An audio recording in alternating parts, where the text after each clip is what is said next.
What's going on, everybody? Welcome back to Podcast 129. I am Hunter Waldrop, live from the Peach State. Unfortunately, co-host slash other host Jake Stenchcomb, a little busy this week. Couldn't quite find a good time for both of us to get on, but we know we got a huge matchup this upcoming Saturday and some big games that happened this past Saturday.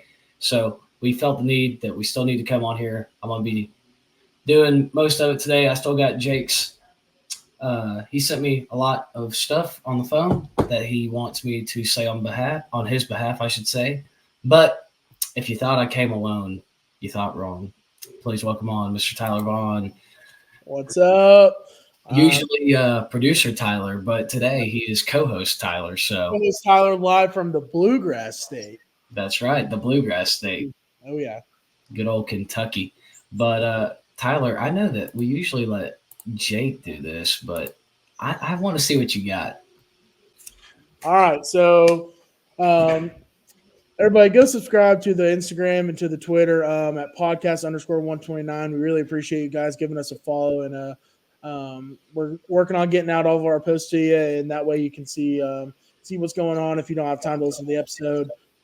Go give a follow on the TikTok. I know Jake's been working really hard to try and get everything set up with that and get everything posted with that, and so he's doing a great job, and we're going to be getting more to you on there. So go give us a follow, and always watch on YouTube. Subscribe to our YouTube. We want to hear what you got to say. I will say this too. I know that we're a little condensed for time even today. Tyler might have to hop off, and I might have to do some of this on my own. And I will say that there's going to be some stuff on social media over the next few days that you're not going to see or hear about on YouTube. So especially on Friday and Saturday. So be on the look. Get on the Instagram. Get on the Twitter. And like Tyler said, he's trying really hard with TikTok. Sometimes it's been kicking his tail, but he's trying. So, all right, Tyler, is it time for some first and 10? I think it's time. So in Jake's absence today, I'm going to be giving us our first and 10. And in honor of, a big week 5 matchup this week in the SEC, Georgia and Alabama, I'm going to just ramble off some stat leaders from both of these teams from last year. And if you get it right, you get it right. If you get it wrong, I'm going to correct you, and we're going to move on. That's fine. That works for me. I just really hope I don't shit the bed. We're going to keep this boat rolling here. All right, let's start with the Dogs. Here we go. Passing yards leader for the Dogs last year. Carson Beck. Rushing yards leader. That's a great question. Is it oh gosh, why am I blanking? I wanted to say Kenny McIntosh, but he wasn't there. Dejan Edwards. Correct. Rushing touchdown leader. Kendall Milton. Yep. Receiving yards and touchdowns. Receiving yards and receiving touchdowns last year. Is it Bowers? It is Bowers. Let's go to the defense side of the ball. Solo/total tackles. Ooh, Jermaine Dumas-Johnson. Tyke Smith. Okay. Sacks. Nazir. Jalen Walker. Let's go tackles for loss and interceptions. Malachi. No, it can't be. Javon Bullard. Tyke Smith. Oh, my gosh. All right. Georgia had 2 All-Americans last year. Who were they? Bowers. Yep. And I guess first team All-Americans. Defense or offense? The other one is defensive. Malachi Starks. Yep. All right, let's switch it over to the Alabama side. All right, passing yards and touchdowns leader. Jalen Milroe. Yes, sir. Rushing yards. Jalen Milroe. No. Jason McMillan. Rushing touchdowns. Is it Jalen Milroe? That is Jalen Milroe. Receiving yards and receiving touchdowns. Jermaine Burton. Yep. Solo total tackles. Last year, Alabama defense. Goodness. Give it to me. Caleb Downs. Oh, that one. Yeah. Sacks and tackles for loss. I'm probably not going to get into the Alabama defense, if I'm being honest. Like, the first person that comes to my head is Will Anderson. It's obviously not him. All right, so sacks, tackles for loss was Dallas Turner. Interceptions. Oh, gosh, I forgot he played there last year. Interceptions. Caleb Downs. Terrion Arnold. Oh, okay. Yeah. Let's throw in a couple of random ones from around the SEC last year. Let's go with the South Carolina receiving leader. Dude. Was it Juice Wells? It was Xavier Legette. Oh my gosh. Give me the LSU receiving yards leader. Malik Neighbors. Yep. Bang. Last but not least, let's go with the University of Florida receiving touchdowns. Dude, there's no way in hell I get that. Unless it's Trevor Etienne, I'm not getting that. He was the rushing touchdown leader. Eugene Wilson? It was Eugene Wilson. Bang, what a pull. Dude. All right, so The next guess would have been Ricky Pearsall. So. He was the receiving yards. Okay. Well, not a bad first and 10, more like a first and 5, but I appreciate the testing of my knowledge. And Oh, yeah. sorry to the Bama fans out there. The defense last year, I was slacking. I was slacking. But we did have some big matchups this past week. There's two in particular I really want to talk about. And the first being, and I'm interested to see what your take is on this, because I think I have a little bit of a different take on this game compared to most people. So we'll talk about USC going to the big house, taking on Michigan. And, man, this was just – as I didn't get to watch this game because I was in the Grove in Oxford, Mississippi. Really fun time. Maybe too fun of a time, as they say. However, I did go back on the long ride home. I watched like the extended highlights. It's like 45 minutes of this game.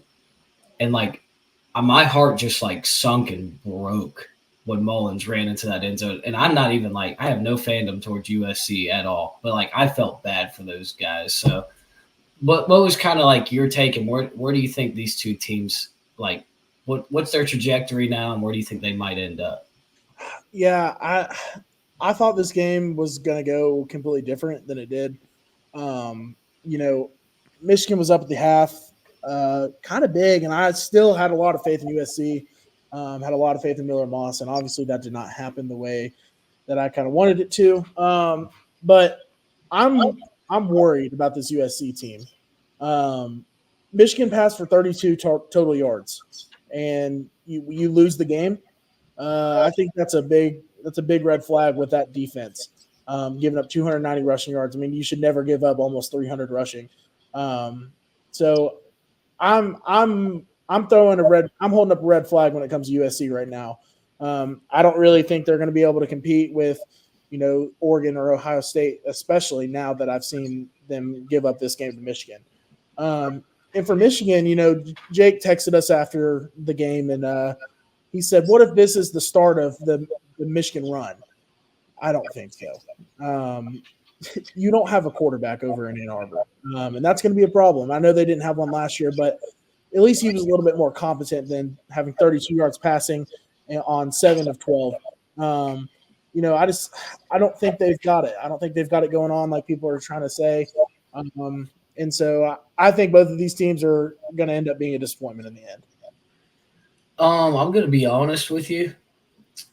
I'm not holding up a red flag for USC. I'm holding up like a yellow flag because – and there's a few reasons why. One, because this USC team now has a decision to make to where now they got put down. And it wasn't pretty. But this game, as much as it looks bad for them right now as far as rushing defense goes, this could also be the game that makes their defense better for the next 6-7 weeks. Yeah. They can learn a lot from it. I agree. Second of all, there's only like genuinely, there's like 5 plays that if they don't happen the way that they do, USC wins this game. The first being the first 51-yard touchdown that Mullins broke off. They just broke it off. They broke one off, whatever. The one in the fourth quarter, Mullins broke one off on 3rd down. Was like 67 yards. That killed them. And obviously the 4th and goal. 4th and goal on the 3. Everybody knew they were going to run the ball. And you just, oh my gosh, it kills me. But I think the biggest difference is that like this USC team last year, I think Michigan would have dropped about 40 on them because, like, at least you could see that they are there on the tackles. They just couldn't quite get them down. Like this time last year, Michigan, the holes would have fit for 18-wheelers to run through. Okay, so I've seen a lot, and then the pick six from Miller Moss, dude, and it was just like, oh my gosh, if that doesn't happen. And here's the thing: is like Will Johnson came out of nowhere. Yeah. It was just so heartbreaking. But they never gave up. I think that's another big thing is like they were down 14-3 at halftime and had every reason to just hang their hats, and they never did. So, and another thing, Miller Moss dropped back to pass 56 times, and he was pressured 27 of them. No, I'm more concerned about USC's offensive line than I am their defense. Fair enough. He's not pressured like that. I think he's able to have an even bigger day than he did. Like he had one truly bad decision in this game that like affected the entire game. Imagine if he would have had a little bit more time and wasn't consistently pressured, having to get the ball out quick. Maybe they would have been able to score a few more points and gotten to escape out of the big house for the win. But I'm very interested to see how both their seasons go. I think I've been saying it all year, whether this was the game USC loses or if they drop one later somewhere in the middle, that Penn State game is what I'm going to need to see out of USC. Yeah. But they get that one at home. They don't have to – it's Penn State traveling all the way across the country for that one. So we will see. Yeah. As far as Michigan goes, I agree with you, dude. Like this is not like the start of their run. Like they're going to have to – like they found their identity. And, like, I think they have enough big guys up front, enough talent in the backfield, and with Orji being able to run on his own, like, they have enough to win enough games. But tell me that this isn't just Iowa. Right. This is Iowa to me. So we will see. But next up, we got the Vols. They went into Norman, and the score does not reflect how bad of an ass beating Tennessee gave these guys. I'll be very short and sweet on this. Oklahoma's offense sucks. Or their offensive line. Like, I think they still got athletes. I do. They got to figure it out at quarterback. And we'll talk more about that briefly in a little bit when we do the Auburn-Oklahoma game. And that's pretty much what it came down to. And Tennessee's defense continuously got overlooked, and now they are finally starting to get a little bit more praise week in and week out. I will say the Oklahoma defense, this is probably the best defense Oklahoma's had in 12 years. They only held Tennessee to 6 points in the second half. That's pretty damn good, pretty daggone good. It was just the turnovers ended up killing them, couldn't capitalize on drives. It's going to be very interesting to see what happens in Norman over the next few weeks. And Tennessee, they're just on the trajectory to keep on climbing. Yeah. I just want to say this. I think Tennessee could have probably scored 42 points on this team. I think they took the foot off the gas in the end, which, like, honestly, rightfully so. Like, you're going to run the clock out and you're going to win that game. But I do think that they could have put up however many they really wanted to. So I'm not going to give any credit to the Oklahoma defense. I think that they're a decent defense, but they're not up to SEC level defense right now. I also want to highlight Tennessee had 10 penalties for 82 yards, and Oklahoma had 3 for 32, and the game was still that dominant for Tennessee. You see it all the time. Penalties kill drives. Penalties will literally just leave you to the ground, and they didn't let it. And that's kind of shocking me. I didn't know that was the number on there for that. But the Tennessee defense is what I kind of want to highlight. Holding Oklahoma to 36 rushing yards and 222 yards total offense, and Oklahoma is known for their offense. They're going to be high-powered offense. They're going to score a lot of points, and if you're doing that to an Oklahoma team, that's telling to me. I think Tennessee is going to be a really good ball team, and they're ranked number 6 in the country. I think they might slide in that top 4 spot here in the next few weeks. Maybe this week after the Georgia-Alabama game gets over with. I'm excited to see what they do. I think Nico is a great player. I think Tennessee's D-line is playing really well right now. So, Yeah, I think that was the big difference in this game was the Tennessee defense rather than, more than anything, I think it was Tennessee defense. No, I agree. I think they had, 5, 6 sacks? Yeah, something like that. It was They definitely did a good job. Yeah. So, and don't worry, we didn't forget about the Friday night game between Illinois and Nebraska. Illinois, shout out to Luke Altmaier, Brett Bielema. I mean, that's a huge win for Brett Bielema, somebody who kind of hopped around, had a stint in Arkansas, and then you go to Illinois, and this isn't the first time Illinois has been ranked under him, and had a pretty solid season for the Fighting Illini up to their standards. And they finally developed a quarterback, Luke Altmaier, and that defense is pretty stout. And man, I think it just came down to Raiola just being in some situations he hadn't been in all year, and he just probably didn't know the best way on how to handle them. That might have been the worst overtime drive I've ever seen a quarterback conduct in my entire life. But I'm not going to dive too far into it. But Illinois got a big test this week against Penn State, and Nebraska, I'm pretty sure, is on a bye. Yeah, just to kind of touch on that, I was watching that Friday night in the hotel. We were on the road this weekend, and so that was what I was doing my Friday night. And I remember watching Dylan Raiola play so many games at Buford. It was always on the GPB live stream. And let me just tell you, I am not sold on Dylan Raiola at all. I think he's a decent quarterback. I don't think he's great. And I think in pressure situations, which he showed a lot in high school, and I know there's a big difference between going from high school to playing Big Ten football, but I'm just going to say it. He can't perform under pressure. And that showed in that overtime drive. Like you said, that was atrocious. I am not a fan of Dylan Raiola. I'm not going to give him any glaze at all. I think that he, in the end, cost them that game. He didn't play well. In the end, when it really mattered, he did not play well.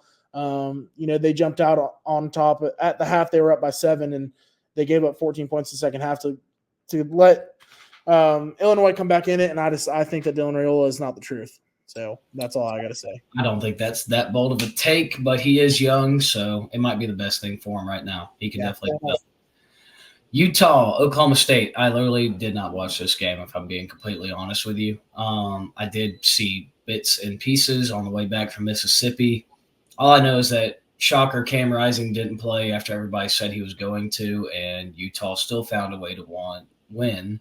And Oklahoma State has five fifth or sixth year starters on their offensive line, and they had the Doak Walker Award winner at running back coming back this year, and they only rushed for 48 yards. So this team might be very fraudulent. I don't think they're a top 25 team, and I think Utah just, unless the train just falls off the tracks, brother, they are in the Big 12 championship game. Yeah, I agree.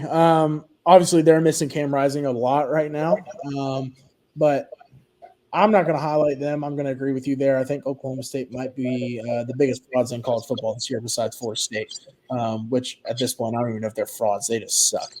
But Alan Bowman, didn't have a very good game for Oklahoma State, but really Ollie Gordon having 42 yards on the ground behind an offensive line that's supposed to be that good, there's a real red flag right there. And so I agree with you there. I think that they are not a top 25 team. I think that they are frauds, and I also believe Utah will be in the Big 12 championship game, and I have them winning it and get a top 4 seed in my playoff. I had them as well. I think Jake was the only one. Jake had Oklahoma State. Oklahoma State, yep. What's up, Jake? Anyway, so this is a recap of our best bets, and man. What's up, Jake? Anyways, I had BYU plus 7.5, and if you watched the Moneyline Sprinkles segment from last week, I had BYU winning that game outright, and they beat the shit out of Kansas State, 38-9. It was bad. It was ugly. I got a push on LSU and Louisville because LSU, well, I think they might be fraudulent too, if I'm being completely honest. Did you see what Indiana did when they had to fly across the country and play UCLA? They won 42-3. UCLA comes into LSU, and LSU can't win by more than 17 points. Get out of here. Louisville did their job. They covered against Georgia Tech. And then, praise God, dude, Texas Tech finally starting to come into their own, while Arizona State, I need them to like keep plummeting down. Like I need that win total under to hit. So a solid 2-0-1 for me this week. And Jake, bad beat. Last second field goal from Miami, Ohio to blow the Notre Dame minus 27.5. They won that game 28-3.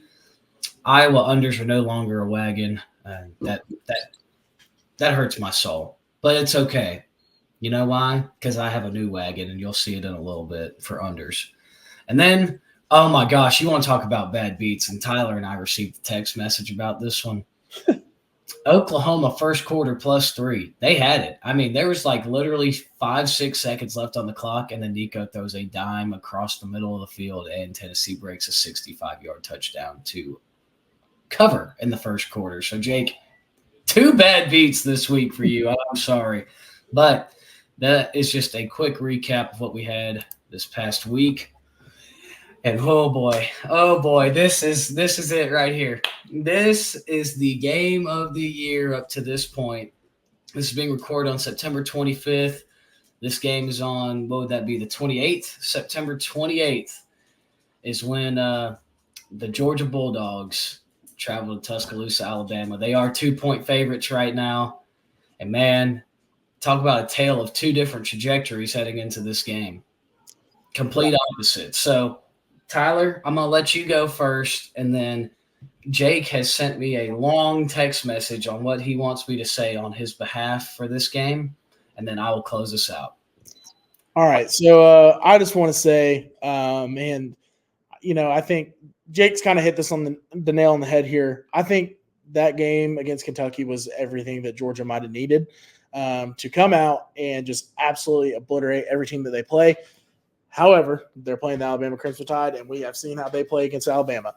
I will, though, say that Nick Saban's no longer there, and so I think that plays into their favor because Kirby Smart couldn't get over that one besides the national championship. So I think it's going to be a good game. I look for Georgia to establish their run game. They've got a hell of an offensive line up front and down in Athens, and I think they need to use it. I don't think they've really – they haven't really let their offensive line blossom as much as I wish they would have so far. And so that's something I'm looking for them to do on Saturday night. And for Alabama, man, their biggest thing is going to be getting Jalen Milroe rolling.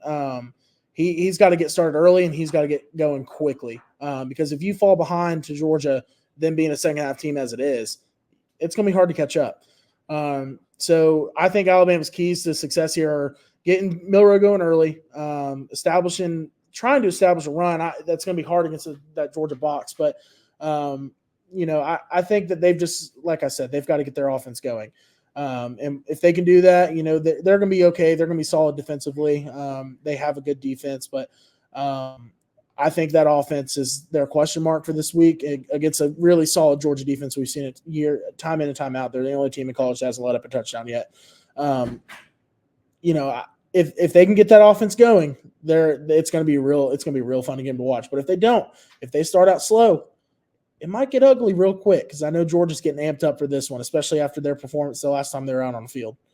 So I like that a lot. So I'm going to read this message straight from my phone from Jake Stinchcomb. All right, this is long, so everybody just might want to buckle in.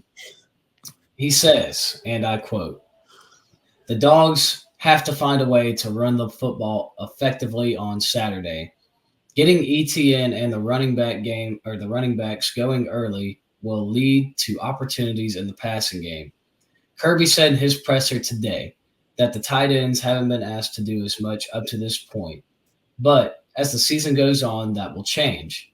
I expect Bama to pressure Beck and play a tight, straight-up man coverage. So I'm banking on Delp, Lucky, Urasek to all have a big day. If Bama controls the line of scrimmage and makes Milroe's life as a passer easy, they will win this game with ease, in my opinion.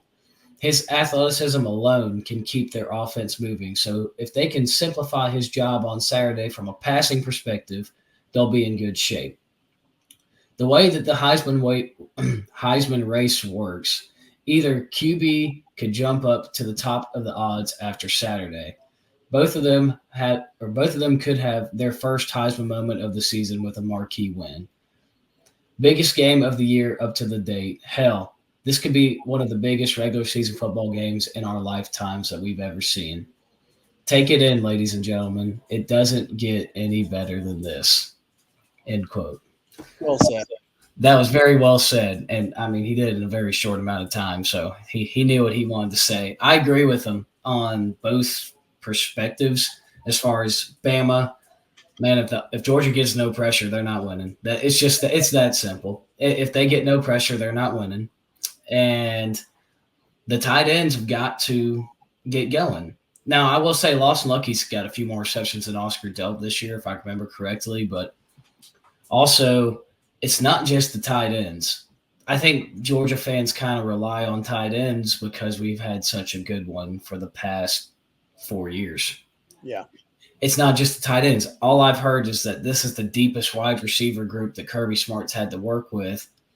And I get that. And I get it's wide receiver by committee, but I feel like nobody's really broke out to even I don't think they're using it. They're not. Yeah, exactly. It's like, yeah, Colby Young's great in the red zone. Dom Lovett, he's there, but he's not elevating himself. It's not like there's no security blanket. That's the biggest thing that Jake talked about in the SEC preview for Georgia was like Beck has to have a security blanket. He had 2 last year, and Honky and Bowers, and it feels like he has none right now. Yep.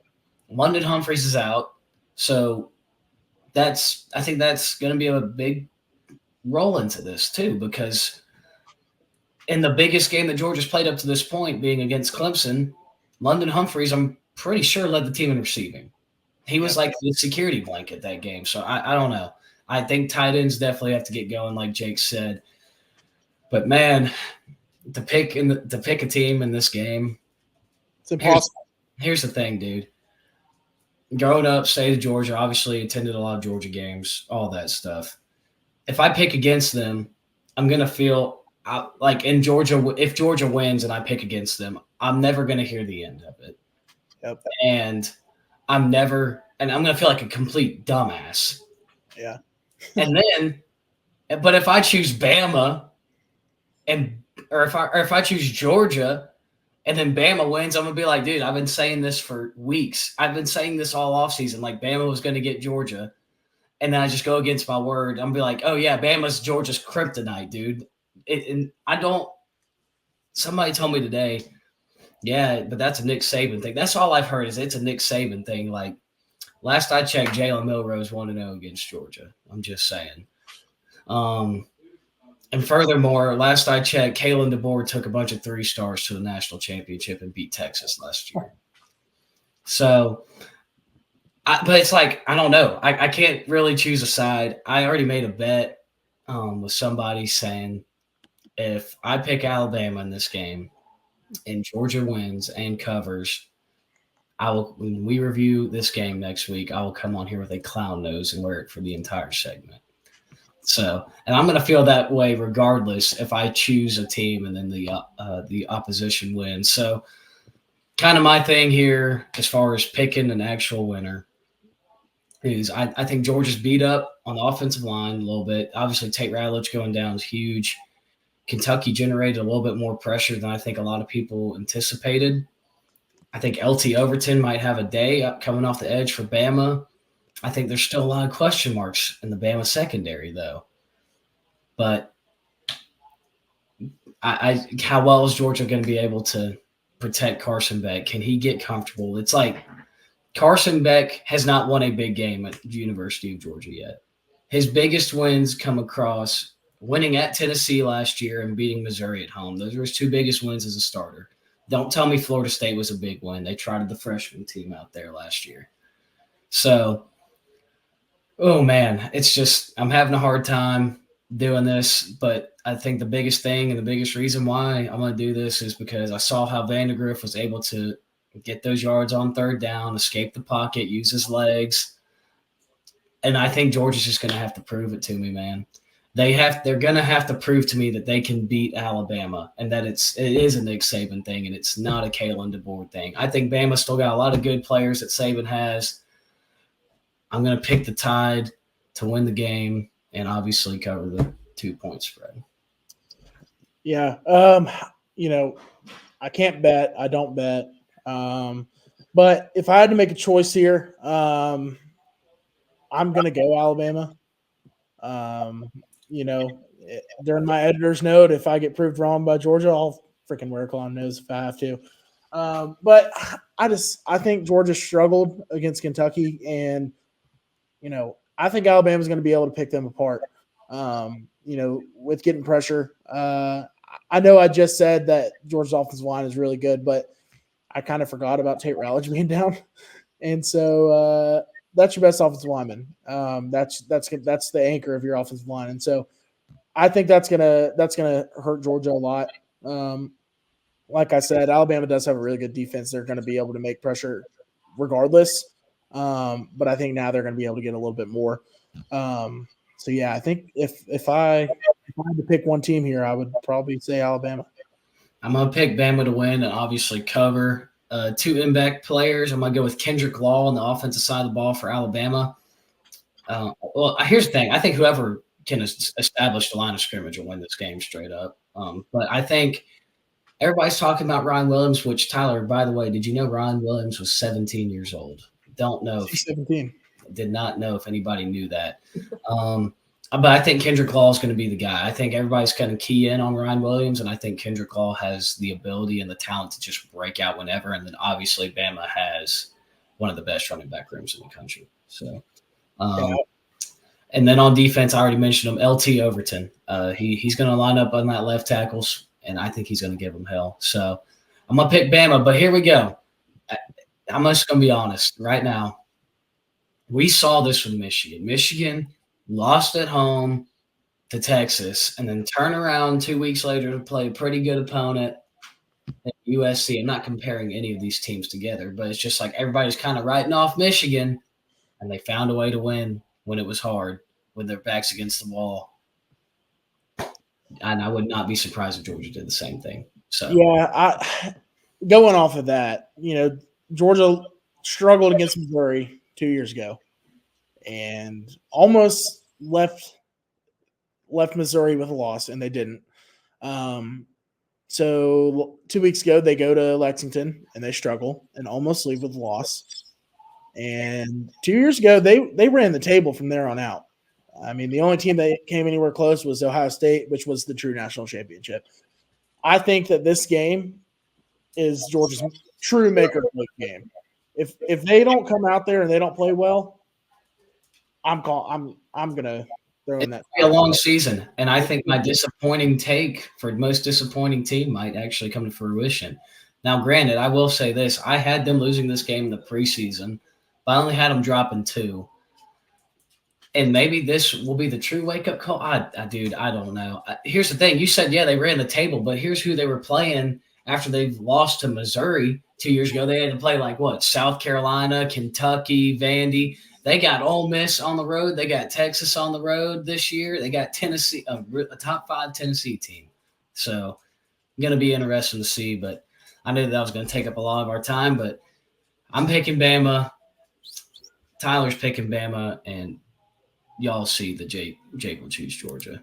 You'll see that in a second. So, anyways, other big games we got this week. A ranked matchup in the Big 12, Oklahoma State. We just talked about them a little bit, talked about Kansas State a little bit.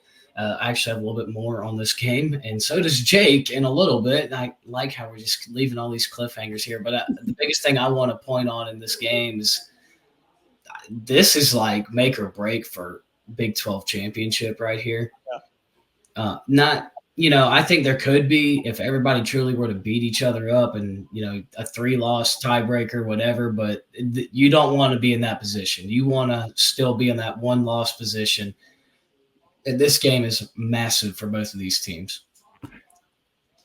Yeah, I agree with you there. I think this is going to be a competition to see who's second place in the Big 12.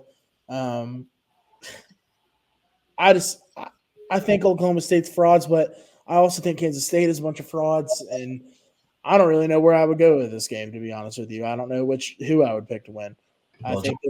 Jake and I both have a side in this game. Yeah. I'm glad y'all make those decisions, and I don't. Yeah, that's because I would have no clue. Next up, not really like a notable as far as name recognition goes, but if you've watched either of these two teams, and I don't know how you didn't catch either one of these two teams play last week because they both played in insane games. Brigham Young is going on the road to Waco, Texas to play Baylor. Baylor coming off an absolute heartbreaker in Boulder against Shadur and Travis Hunter. Backs against the wall. While BYU talk about being on the high horse, they are they're going in there hot, high-headed. We'll see how that game goes for the Mormons. And then USC, Wisconsin, both of these teams with a loss on the year. Not that Wisconsin, especially without Tyler Van Dyke. I'm not saying that they're very good. I think I'm more interested to see how USC is going to perform in this game. I really hope that they can get the ball rolling. Like they struggled against the Michigan defense or Michigan team and the offense, I should say. But like, I just want to see how this goes because this is Big Ten football now. This ain't the Pac-12. So this is going to be a consistent team where you're going to see a lot of teams running the ball on them consistently. Now, I don't think Wisconsin's got the dudes or the backs that Michigan does, obviously, but I'm just interested to see. So, yeah, I can agree with you there. I'm interested to see how USC bounces back after this past week. And then touching up on that BYU Baylor game, can BYU solidify themselves as the number 2 in the Big 12? Not after this game, maybe like later down the road.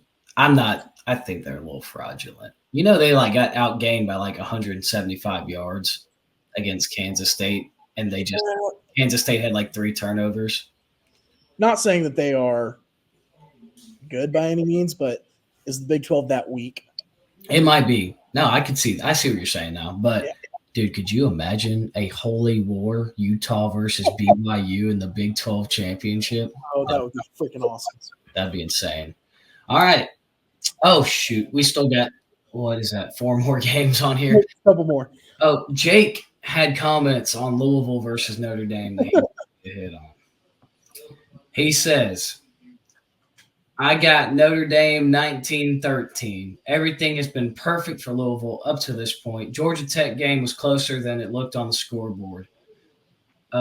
Jake also has a pick for Oklahoma State and Kansas State, but we'll get to that on the next slide. And so we'll just stick right here to Notre Dame versus Louisville. And I agree with him. I think Notre Dame gets it done against the Cardinals this week. And I think the biggest reason why is they've been on – Notre Dame's got to have this one. Like, if they don't win this one at home – and, dude, I kid you not, somebody in my class 2 days ago was like, dude, Notre Dame at home, that's a lock. And I'm like, bro, where were you 2 weeks ago when they lost to NIU? Okay. But I like the Fighting Irish. No dimes spent on this game. But I do like the Fighting Irish to win. Escape. I should say escape. I think it'll be a field goal to 2 field goal game for Notre Dame. I think Louisville will keep it close. I like Jeff Brom as a coach, especially on a game day coach. Tyler Shuck has looked great. He's been able to stay healthy, and that is awesome. He has a lot of talent. I'm very interested to see how this game goes, but I think Notre Dame just might have a little bit too much talent and is in too much of a dire need spot to lose this game. Yeah, I just want to shout out one of the Louisville GAs was our tight end coach last year. So shout out Will Bramwell. If I had to make a pick here, I love Coach Bramwell. He's awesome. I'm going Louisville. There you go. And I don't hate it. I don't hate that pick at all. And holy shit, this is a toilet bowl game after what I saw last week. I'm going to keep this one short, sweet, to the point. I don't trust a freshman quarterback on the road. Give me Auburn in an ugly one. Oh, that's not where I thought you were going there. Yeah, I think Auburn is bottom tier, maybe one of the worst 2 teams in the SEC this year. They have no quarterback. They can't figure it out. Give me Oklahoma in a rout. Give me Auburn in a field goal fest, barely, and disgusting one. Also, I have a hot take. Go ahead. Auburn and Michigan will be competing in a bidding war for Jackson Arnold next year. Auburn and Michigan? Auburn and Michigan will be in a NIL bidding war for Jackson Arnold in the offseason. Wow. Yep. Wow. Next up, we got Arkansas taking on Texas A&M, and this I'm going to keep short, sweet, to the point as well. Auburn sucks, and Arkansas just sucks a little bit less. A&M, as long as Marcel Reed's trying out there and not Connor Wegman, give me the Aggies. Yeah, spot on. I'm going to agree with you there. And Jake has a score prediction of 23-19 Texas A&M. I will say Texas A&M also owns Arkansas in this game. Yeah. And then another ranked matchup that if you would have told me 6 weeks ago this was going to be a ranked matchup with two teams, I would have told you were probably on crack. Illinois, 19th ranked, fighting Illini, traveling to Happy Valley. I'm pretty sure this is the whiteout game. Do I have to say anything else? Yeah. Penn State. And Illinois is on a high horse right now. Give me Penn State to win with ease. Yeah, give me Nick Singleton rushing 200 yards and Penn State to win by 30. Yeah, this one's not going to be close. That's going to be ugly. The week 5 best bets. All right. So I know Jake, and I like what we said earlier, Jake and I were both going to have a side in Kansas State, Oklahoma. I think Kansas State gets off their rear ends and goes into – or I think they're playing at home, and they get it done, and they get it done by at least a touchdown. I like this spot a lot for them. I think they are going to run the crap out of Avery Johnson and just not use his arm as long as they don't have to. And I think Oklahoma State is just swirling the toilet, waiting to get flushed, and Kansas State's going to be the team to do it for them. So I'm laying 4.5 with the Wildcats. Jake is taking Oklahoma State plus 6.5, and he actually has them winning outright. He has Oklahoma State 34, Kansas State 31. He said that this is the Ollie Gordon breakout game.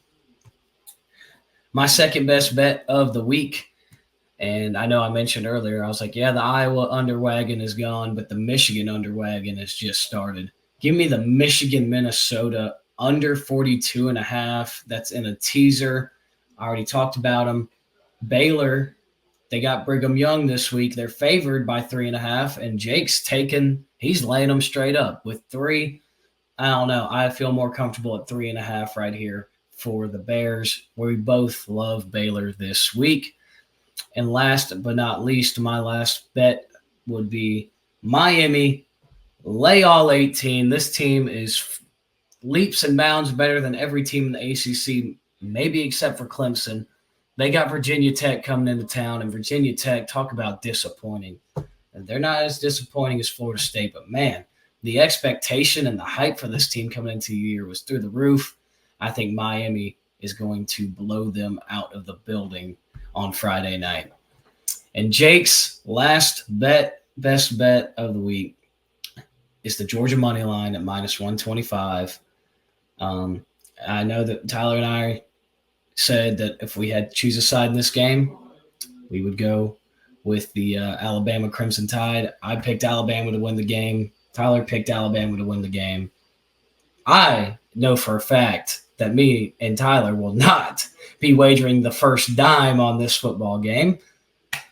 And but Jake, one of his favorite 3 bets of the week is to take the dogs. So tail at your own risk, my friends. Now, the week 5 3-leg parlay. We have yet to see one go through the hoop. And I apologize to everybody who's been tailing. We've just had a few bad beats here and there. Most of them have gone 2 for 3. You got to trust the process, man. You got to trust it. We got Jalen Milroe over 201.5 passing yards. I think he's going to have to beat Georgia through the air, and I think he's going to get it done. A&M money line against Arkansas. I just covered that game. Especially if Marcel Reed plays now, I would just say tail with caution if Connor Wegman trots out there for Texas A&M. And lastly, Woody Marsh is going to get in the end zone against Wisconsin this week. He's been a premier back for USC. He's been consistently finding the end zone. So Jake and I really liked these 3 legs a lot, and I believe that'll do it. And Tyler, I'll bring you back on if you have anything to add for the end. Yeah, I don't have anything to add. Miss you, Jake. We'll see you soon. Looking forward to a good week of college football. Center College is off this week, so we're going to be able to sit down and enjoy some big-time games. I cannot wait to watch that Georgia-Alabama game from the comfort of my couch instead of a bus. Last week I watched that Tennessee-Oklahoma game from the seat of a bus, and that was really unfortunate. Yeah, no, I mean, I'm kind of the same way. I've either had to be working for the great University of Georgia Southern, or I've been on the road watching the great University of Georgia Southern. So this is the first weekend I'll actually be able to watch the game on the couch. That'll be nice. Do you have an editor's note by chance? Shoot. I can send one off the dome right here. Send one off the dome. All right. So Center Cardinals took their first loss last week, played a really good Hampton-Sydney team. It was a heartbreaker. Penalties killed us. We had 17 penalties for like 180 yards that destroyed us, set us behind the sticks a lot. But shout out to our quarterback, Jack Goman. Dropped back 50 times on Saturday. Went 32 of 50 for 285 and 5 touchdowns. He played really well. Carter Chandler and Scotty Brown both had 2 touchdowns apiece. I know that I've mentioned them a lot. Scotty had 9 receptions for 160 yards. So he had his breakout game. We got conference play starting next week. We're going to face off against the Trinity Tigers from Texas. They've won our conference every year that I've been in college. And it's a game that we think we match up well this year. They graduated a whopping like 45 seniors last year, which in the D3 world is absurd. So we're looking forward to it. We're looking forward to getting the rest of this thing going, getting into conference play now. This is when it really matters. Heck yeah, dude. Heck yeah. Can't wait. Get your rest in, and we'll definitely be cheering you on from Podcast 129. And appreciate that. Thank you, Tyler. We appreciate you as always, and I'll close this out real fast. So, yeah, guys, thank you for listening. As always, don't forget that we are live on YouTube at least once a week, sometimes twice. Don't forget, go hit the subscribe button. And, if you're watching this on a buddy's TV or, you telling your mom about it, why don't you just go tell them to subscribe too? That'd be nice. Hit the thumbs up button. We greatly appreciate it. Leave a comment, interact with us in the chat. Don't forget, we do have an Instagram and a Twitter account at podcast_129. We are also on Apple Podcast and Spotify. Wherever you like to listen to your podcast, we are available. And we greatly appreciate all of you. This is Podcast 129, episode 12.